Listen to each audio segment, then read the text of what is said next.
ازيكم يا جماعة عاملين ايه؟ انا كنت غطسانة بقالي مدة علشان يعني غارزة في مادة بحضرها، زائد ان انا خدت دور عيا سخيف طويل يعني. المهم انا عاملة الفيديو ده علشان اوجه نداء للسيد وزير السياحة، مش بصفة وزير السياحة، لا، بصفة راجل حمش. من شهر تقريبا في شاب اسمه عبد الرحمن عمل فيديو ترويجي تطوعي، كفان معجب عادي غير رسمي للمتحف المصري، واستخدم تقنية الذكاء الصناعي وركب صور لمحمد صلاح وميسي وشخصيات كتير. فالسيد الوزير شن حملة شعواء ضد الولد، لأن احنا ما ينفعش نتسامح مع الغلط، وما ينفعش كلمة معلش، ولازم نعلم ولادنا التعبير ده، الحاجة اللي مش بتاعتك ما تقربلهاش، وقصص كتير كده. يبدو إن والدة هذا الشاب اتوصت في الدعاء، لأن في حاجات عجيبة بتحصل بقالها فترة. طبعا هتطرق في قصة الأسورة، بس اللي سخني إن أنا أتكلم في الموضوع الحقيقة إن أنا شفت في التلفزيون بدايات إعلانات للمتحف، واللي هو حاجة عظيمة جدا الحقيقة. الشخصيات اللي ظهرت في الفيديو الترويجي، أو من الشخصيات اللي ظهرت، هشام طلعت مصطفى وأحمد عز. مش أحمد عز الممثل، أحمد عز بتاع الحديد.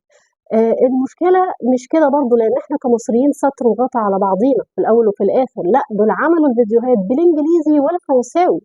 يعني أوكي، أنتم تتحدثون هذه اللغات بطلاقة، ولكن حيث إن ماسورة اللغات فتحت في البلد، فأحب أقول لكم إن الاتنين دول باللغة الإنجليزية اسمهم convicted felons، يعني مجرمين مدانين، مش أشخاص تحوم حولهم الشبهة، مش أشخاص الرأي العام مقريف عليهم. لأ، أدينوا بالفعل. في قاضي محترم قعد على منصة وقال حكمت المحكمة ورفعت الجلسة والكلام ده كله. فلما أنا أصدرهم علشان يتكلموا باسمي وباسم المتحف المصري، الوضع إيه؟ أنا يعني أنتوا كنتوا قلقانين قوي من إن فيديو عبد الرحمن ده هو اللي ممكن ميسي يرفع علينا قضية ومش عارف إيه، على أساس ميسي هيسيب كل الفيديوهات اللي اتعملت عليه بالاي اي وهيرفع علينا قضية علشان في شاب من نفسه عمل فيديو، والفيديو ده بقى اللي اتعمل ده هو اللي مش هيسيء لنا. يعني انا في اللحظه دي تذكرت الفنان فؤاد المهندس. يا ما شاء الله، سمعتنا دلوقتي اللي في السما. اقل محرر في الاندبندنت كفيل ان هو يعمل لنا فضيحه احنا في غنى عنها. قعدت تقول لي لا، الفيديو ده اللي عامله الولد مش هو الفيديو الترويجي بتاع المتحف وبتاع. هو ده بقى الفيديو الترويجي بتاع المتحف، ده اللي طلعتوا بيه. تمخض الجبل فولد فأرا يعني. يا اخوانا، شيلوا الحاجات دي من التلفزيون، الله يبارك لكم، ما احناش ناقصين يعني. نيجي لقصه الاسوره بقى. يعني لم يحدث من قبل إن في قطعة أثرية سرقت من المتحف المصري. يعني حصل أيام ثورة يناير، بس علشان كان في قلق ودولة كانت بعافية شويتين ثلاثة، إنما دلوقتي في دولة ودولة قوية. يعني ده الواحد يا راجل بيحاول يزوغ من الونش ما بيعرفش. والأهم من إن في دولة قوية عندنا وزير حمش، إزاي الكلام ده يحصل في عهده؟ يعني أنا كل اللي كنت بسمعه قبل كده كان إن في حد حاول يحفر في المكان الفلاني لقى تمثال فباعه بمعرفته، إنما من جوه المتحف ما حصلتش خالص. لأ، وما اكتفتش بإن هذه الجريمة ما حصلتش إلا في عهدك. ده أنت طلعت في برنامج عمرو أديب اللي هو برنامج أهم وأكتر برنامج بيتشاف. أنت مش مطلع على محاضر الشرطة ومش عارف إيه اللي حصل، وقلت السيناريو عجيب لدرجة إن وزارة الداخلية كدبتك على الهوا. فيعني أنت حتى مش دريان بإيه اللي حصل. طبعا القصة عجيبة بما يكفي. يعني فكرة إن في موظفة خدت حاجة المفترض إن هي في عهدتها، والمفترض إن هي أول واحدة هتتسرق عنها. مش هقول لك هي عارفة قيمتها ومش هتبيعها بالطريقة دي، بس هي عارفة المفروض إن هي أول واحدة هتسأل عليها. يعني ده اللي عنده عهدة شكارة أسمنت بيبقى بيلف حوالين نفسه في البيروقراطية المصرية العظيمة. ده في فيلم أربعة في مهمة رسمية، ده مجرد مثل، مش إن أنا جايبة معلوماتي منه يعني. أحمد زكي جاي يسلمهم الحمار لقوه مختلف باين، ما عملوا له إشكال.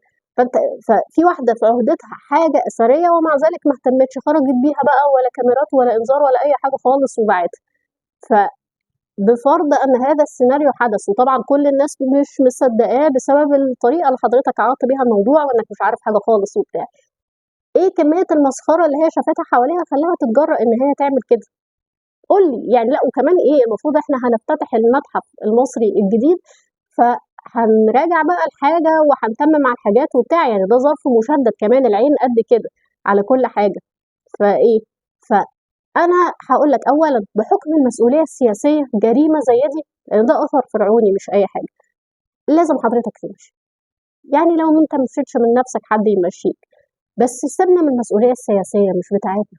المهم إن أنت راجل حِمِش، ما بتقبلش الخطأ، مش عايز تطبّق كلمة معلش، ما وجدتش أي غضاضة في إن أنت تأذي شاب صغير لمجرد إن هو اتعدّى على الملكية الفكرية، ففي حد اتعدّى على الملكية الأثرية بتاعتنا واتاخدت في عهدك وتحت مسؤوليتك، فلو سمحت نكتفي بهذا القدر، إحنا ما نستاهلش يعني فاهم، ما نستاهلش حد بهذه مش أنا يعني، والّا هو القانون بيمشي على سطر ويسيب سطر من وجهة نظرك، يعني أنت تطلع تعمل سبع الصباع على واحد أضعف منك، بينما في حقيقة الأمر لمّا أنت تبقى متحمل مسؤولية مصيبة زي دي كل اللي تكتفي بيه إنك تطلع تقول في تراخي حصل، يا شيخ ما هو التراخي ده مسؤولية مين؟ ما لوش حد مسؤول عنه يعني، ف يعني إلا أصحاب القلوب الرحيمة إحنا ناس يعني عمركم سمعتوا عن إنسان عنده مرارتين؟ ما حصلش، فيا جماعة ما فيش أحب أقول السيد وزير السياحة اللي أنا والله مش عارفة اسمه فعلًا لإن أساسًا ما باتابعش أخبار أوي بسبب الحاجات اللي بتحصل دي، أقول له إيه بس يعني مش عايزين نطبّق كلمة معلش، يعني إيه مش عايزين نطبّق كلمة معلش، باي باي.